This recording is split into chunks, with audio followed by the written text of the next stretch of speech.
बहुत सारे लोग सिर्फ इसलिए मरते हैं क्योंकि उनकी ज़िंदगी में कोई स्ट्रेसफुल फिजिकल एक्टिविटी होती ही नहीं है, तो उनको भीतरी बीमारियां लगी होती हैं, वो एकदम लास्ट स्टेज तक पहुंच जाती हैं। लेकिन आप अपने शरीर से काम ही बस 10% कैपेसिटी का ले रहे हो, तो अगर बीमारी ने आपकी 80% भी कैपेसिटी खा ली है तो आपका शरीर तो काम करता रहेगा, आपको पता ही नहीं चलेगा। आप बात समझ रहे हो? लेकिन जो अपने शरीर से 80% काम ले रहा हो उसको बीमारी का तुरंत पता चल जाता है। नहीं तो हो सकता है आपको फेफड़ों में कैंसर हो और आपको बिल्कुल अंत में आके पता चले, क्योंकि सांस तो आपकी चल रही थी। सांस रुकनी तब शुरू हुई जब फेफड़ा पूरा जा चुका था। लेकिन अगर आप रोज सुबह दौड़ते थे 5 किलोमीटर तो फेफड़ों में कैंसर तुरंत पकड़ में आ जाएगा, एकदम शुरू में ही पकड़ में आ जाएगा, क्योंकि वो दौड़ने में बाधा देने लगेगा। आप कितने स्वतंत्र हो, स्वतंत्र से मैं यहां पर स्वास्थ्य को, स्वस्थ होने को समानार्थी ले रहा हूं। आप कितने स्वतंत्र हो पता तो तब चलेगा ना जब आप बेड़ियों को चुनौती दोगे। जो चुनौती नहीं दे रहा उसे पता क्या। मैंने एक बार कहा था, अपनी मर्जी से चल रहे हो तो रुक कर दिखाओ। आपके चलने में स्वतंत्रता कितनी है अभी पता चल जाएगा, रुक कर दिखा दीजिए। कुछ जरा अलग तो करो, जिंदगी में कुछ लेकर के तो आओ जिसमें कुछ प्रयोग हो, परीक्षण हो, बात को घिसा जाए। नहीं तो अपने आप को ये भ्रम दिए रहना कि हम तो स्वतंत्र हैं बहुत आसान है। जेल में कैदी है, वो भी अगर जेल के सब नियमों का पालन कर रहा है तो स्वतंत्र ही तो है। कौन उसको रोकने टोकने आता है? बल्कि अच्छे व्यवहार के लिए बहुत कैदियों को तो प्रशंसा मिल जाती है। जेल का कैदी भी बहुत स्वतंत्र अपने आप को मान सकता है अगर वो सब कुछ वही करे जो जेल वाले चाहते हैं। आपको कैसे पता आप स्वतंत्र हो? कभी कुछ नियम कायदे तोड़ के भी तो दिखाओ। जब तोड़ने लगोगे बेटा तो पता चलेगा कि ये तो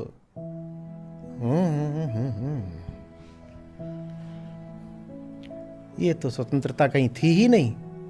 हम उतने ही स्वतंत्र हैं जितना खूंटे से बंधी हुई गाय अपने दायरे के भीतर, वो पूरी स्वतंत्र है। यहां जाओ, देखो, आप ये लो, आप यहां बैठो, ये है उसकी चार दीवारी गाय की।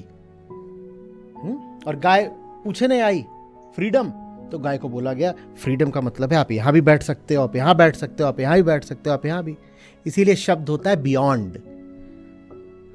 गाय पूछी can I go beyond this, एक पड़ा पट्ट से। इसके भीतर तो पूरी स्वतंत्रता है, ये करो कि ये करो कि ये करो कि ये करो। अरे ये इनको कभी चुनौती दे के देखो तो पता चलेगा कि मामला कितना स्वतंत्र है।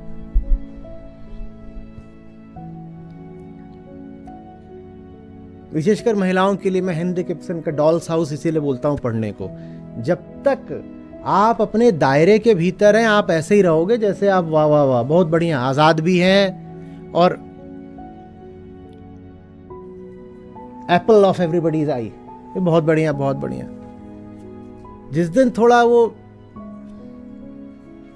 चौखट को लांघने की कोशिश करो तो पता चलेगा कि कितनी स्वतंत्रता है।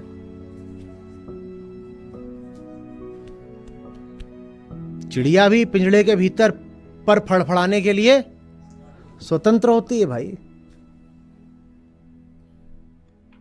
बियॉन्ड ये शब्द है, बियॉन्ड, अतीत, आगे आगे।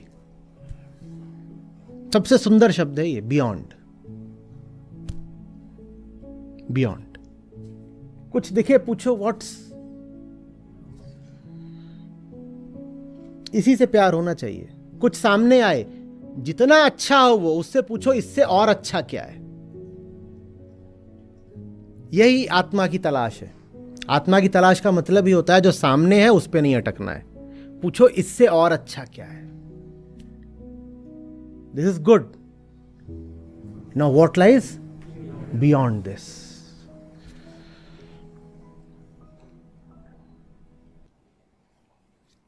फिर से बोल रहा हूं, अध्यात्म का हमारे सामने जो संस्करण लाया गया है ना वो बड़ा दूषित है। कुछ बातें जो हमें बोल दी जाती हैं, उदाहरण के लिए एक्सेप्ट व्हाट इज, ये सब अध्यात्म के बिल्कुल विपरीत बातें हैं। अध्यात्म का तो मतलब ही होता है कि नेवर नेवर एक्सेप्ट, क्योंकि जो है वो तो आपको पता है ना, आपकी ही दूषित अवस्था की छाया मात्र है। आपने उसको अगर स्वीकार कर लिया तो माने अपने दूषित हालत को स्वीकार कर लिया। नहीं, निरंतर नकार, नकार हो ही नहीं सकता अगर जो सामने है जैसी अपनी स्थिति है उसको ही स्वीकार कर लिया तो। ऋषि सब स्वीकार कर लेते तो नीति नीति कौन करने आता? फिर तो कहते जो है वही ठीक, काय नीति नीति काटना काय के लिए।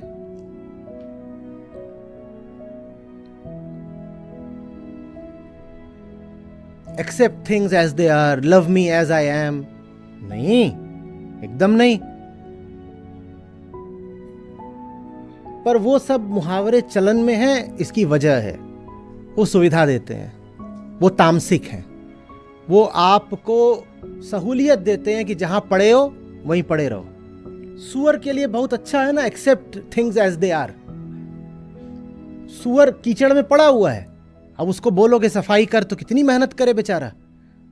तो कहीं से गया और आध्यात्मिक सूत्र सीख कर आया है क्या? Accept life as it is. और लाइफ एज इट इज बढ़िया एकदम टॉप का गटर। और कैसी होती है जिंदगी? एज इट इज कैसी है जिंदगी? टॉप का गटर है, और क्या है। लेकिन ये आधुनिक अध्यात्म यही है पूरा। Acceptance, unconditional acceptance, unconditional love. Unconditional love माने क्या? कि वहां पे मल में सुअर पड़ा है उसको जाकर बेशर्त प्रेम करने लगूं और फिर कहूं कि मुझे सत्य से भी प्रेम है, तो सत्य और सुअर तो एक ही हो गए फिर। या तो सत्य से कर लो प्रेम, या गू में लौटते सुअर से कर लो। दोनों से एक ही सांस में एक बराबर तो प्रेम नहीं कर पाओगे, ये कर लोगे तो ये क्या होता है? अनकंडीशनल लव क्या होता है? कंडीशन तो होनी चाहिए। बहुत सस्ता प्रेम होगा जो शर्तें नहीं रखता, वो प्रेम नहीं हो, कुर्सी है, कोई भी आगे बैठ जाए। शर्तें होनी चाहिए ना। शामियाने की कुर्सी और सिंहासन में अंतर होता है। सिंहासन शर्त रखता है, मुझ पर सिर्फ राजा बैठेगा। और प्लेटफॉर्म की कुर्सी, रेलवे प्लेटफॉर्म, वो कोई शर्त नहीं रखती। शर्त तो होनी चाहिए, नहीं तो राजा फिर कभी जीवन में आएगा भी नहीं आपके। राजा सिंहासन पर ही मिलता है ना, प्लेटफॉर्म वाली कुर्सी पे तो मिलता भी नहीं। जो शर्त नहीं रखेगा उसको फिर वही मिलेगा, जनरल प्लेटफॉर्म, कोई भी आगे बैठता रहेगा।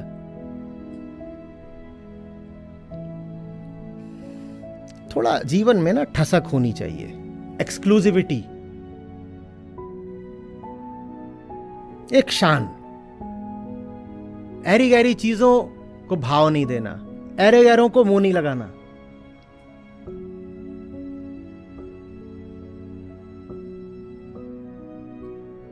तू क्यों है ऐरा गैरा? मैं तेरा अपमान नहीं कर रहा हूं, मैं तुझे प्रेरणा दे रहा हूं, क्योंकि मुझे पता है तू भी वही संभावना रखता है जो किसी ऊंचे से ऊंचे व्यक्ति में है। तू अपनी संभावना क्यों नहीं साकार कर रहा? और जिस दिन तक तू अपनी संभावना नहीं साकार करता उस दिन तक मैं तुझे नहीं स्वीकार करता। शर्त रखने का मतलब ये नहीं है मैं किसी को नीचा घोषित कर रहा हूं। शर्त रखने का मतलब ये कि मैं उसे बता रहा हूं कि तू जो हो सकता है तू उससे बहुत नीचे चल रहा है, मैं चाहता हूं तू ऊपर उठे, इसलिए शर्त रख रहा हूं। कुछ भी नहीं है। दूसरे को बेशर्त स्वीकार करने से पहले, चाहे अपनी स्थितियों को बेशर्त स्वीकार करने में हमारा स्वार्थ है क्या? उसको बोलेंगे कि तू बदल, तो हमें भी तो बदलना पड़ेगा। न तू बदल ना मैं बदलूं, तू वहां लौट मैं यहां लौटूं। दोनों ने एक दूसरे को अनकंडीशनली एक्सेप्ट कर रखा है।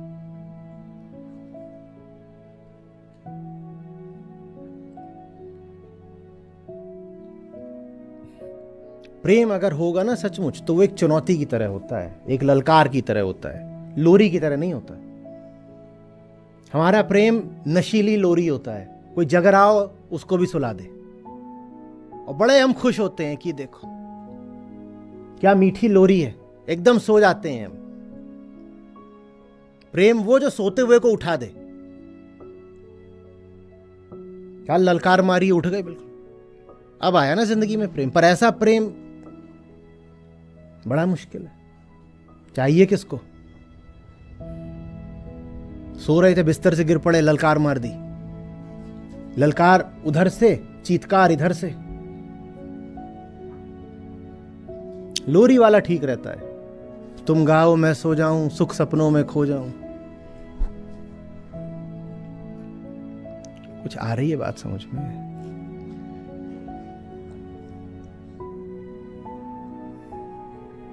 या फालतू ही महान लोगों का उत्सव मनाना है बिना खुद महान बने? ये कौन सा उत्सव है जिसमें हम बैठ जाते भेड़ बकरी चीटी चीटे की तरह और कहते हैं बस वो लोग महान थे? उन्हें कितना बुरा लगता हो। तुम मुझे महान बोल रहे हो, तुम क्या हो? जबकि तुम हो बिल्कुल वही सकते हो जो हम हुए, फिर तुम क्यों ऐसे बने बैठे हो?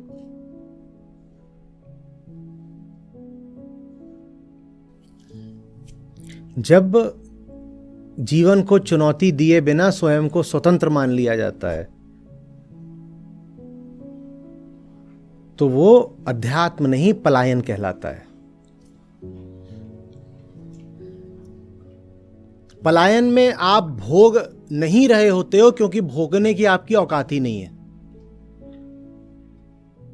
और अध्यात्म में आप में पूरी क्षमता होती है, जीवन की हर चुनौती से संघर्ष को आप तैयार हो, आप जीते हो, आप जीतते हो, और जीतने के बाद कहते हो नहीं भोगना। दोनों चीजों में बहुत अंतर है ना। एक इसलिए नहीं भोग रहा क्योंकि उसके भोगने की कभी बारी ही नहीं आई, और एक इसलिए नहीं भोग रहा क्योंकि उसे भोगने की जरूरत नहीं है। एक नहीं भोग रहा क्योंकि भोगने की पात्रता नहीं है, योग्यता नहीं है, और दूसरा नहीं भोग रहा क्योंकि उसे भोगने की जरूरत नहीं है। कह रहा है बाहर 6 फुट की चीज है, भीतर 6.5 फुट की चीज है, काहे को भोगूं? और अध्यात्म ने बहुत आकर्षित किया है ऐसों को,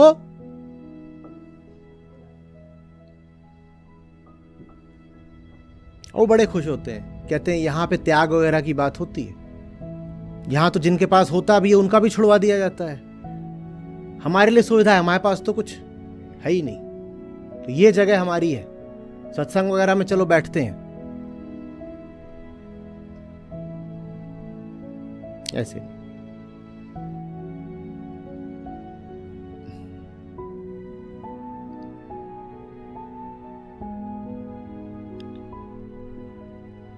विजेताओं का क्षेत्र है, अर्जुन और कृष्ण है तब गीता है। ये थोड़ी कि वहां इधर उधर के 2 प्यादे खड़े हुए हैं सर पे उल्टा कटोरा डाल के, एकदम ऐसे मरियल, एक 35 किलो एक 45 किलो का, उनमें आपस में कभी गीता उठेगी? और इतनी देर ये लोग बात कर रहे थे कृष्ण अर्जुन, उतनी देर प्यादों ने भी, कोई चुप तो बैठे नहीं होंगे। इतनी देर में हम यहां बात कर रहे हैं, उतनी देर में वहां पे गॉसिप शुरू हो गई है पीछे। वो प्यादों का काम ही है, ये गीता चल भी रही हो, उनका अपना चलता है रामायण, कुछ और।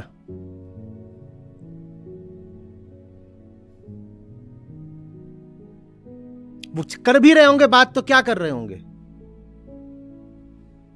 वही अपनी कुछ छोटी बात।